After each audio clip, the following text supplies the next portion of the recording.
ইছলাম ধৰ্মাৱলম্বী লোকসকলৰ তীৰ্থস্থান আৰব দেশলৈ পবিত্ৰ হজলৈ যাবলৈ ওলোৱাৰ প্ৰাক্ষণত শিক্ষাবিদ ডক্টৰ হামিদুৰ ৰহমান, সমাজ সেৱক নিজামুদ্দিন আহমেদক সম্বৰ্ধনা জনোৱা হয়। ইফালে সদ্য প্ৰয়াত ঈশ্বৰ প্ৰসন্ন হাজৰিকাৰ পৰিয়ালবৰ্গ উদয় শংকৰ হাজৰিকা আৰু ৰেখা শৰ্মা হাজৰিকাৰ গৃহত নাগৰিক সমাজৰ তৰফৰ পৰা সমবেদনা জনোৱা হয়।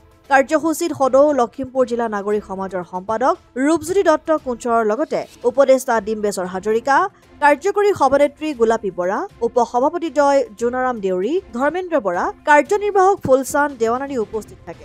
ৰূপজ্যোতি দত্ত কোঁচে হজ যাত্ৰীসকললৈ শুভেচ্ছা জনায়। পবিত্ৰ হজ যাত্ৰাৰ প্ৰাক মুহূৰ্তত শিক্ষাবিদ লেখক ডক্টৰ হামিদুৰ ৰহমান, নিজামুদ্দিন আহমেদকে আদি কৰি কেইগৰাকীমান হজ যাত্ৰীক তেওঁলোকৰ গৃহত গৈ নাগৰিক সমাজৰ তৰফৰ পৰা একোখনি ফুলাম গামোচা, মিঠাই টোপোলা আদিৰে আমি সম্বৰ্ধনা জনাওঁ।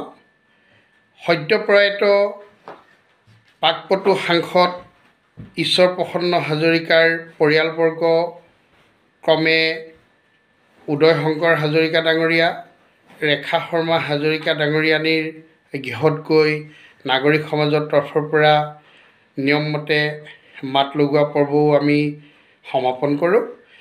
দুয়োটা কাৰ্যসূচীত নাগৰিক সমাজৰ উপসভাপতি ধৰ্মেন্দ্ৰ বৰা, কাৰ্যকৰী সভানেত্ৰী গোলাপী বৰা, উপদেষ্টা ডিম্বেশ্বৰ হাজৰিকা, উপসভাপতি জোনাৰাম দেউৰী, কাৰ্যনিৰ্বাহক সদস্য ফুলচান্দ দেৱানকে আদি কৰি বিষয়ববীয়াসকলে উপস্থিত থাকি সহযোগিতা আগবঢ়ায়। আমি পবিত্ৰ হজ যাত্ৰীসকললৈ লখিমপুৰ জিলা নাগৰিক সমাজৰ তৰফৰ পৰা আন্তৰিক শুভেচ্ছা জ্ঞাপন কৰিছোঁ।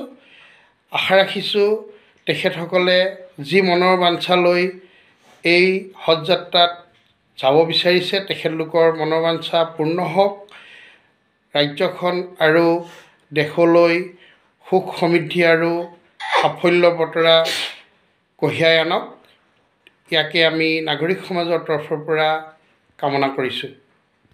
লখিমপুৰৰ পৰা ৰাহানুদ্দিন আহমেদৰ ৰিপৰ্ট, অসম আদিত্য।